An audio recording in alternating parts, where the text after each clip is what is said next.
Good morning, it's another day. Siyempre, bagong kape tayo ng umaga. Alas 5:30 ng umaga. Okay na po, nakapagluto na tayo. Pambaho ng aking estudyante.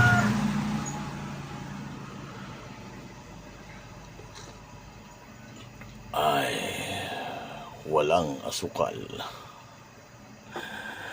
Without sugar. Yan. Ako, magabi pa, madilim pa, wala pang as in liwanag sa labas. Salamat sa Diyos at nagising po tayo ng matiwasay. Salamat po. Halika't magkape tayo. Ganun pa rin.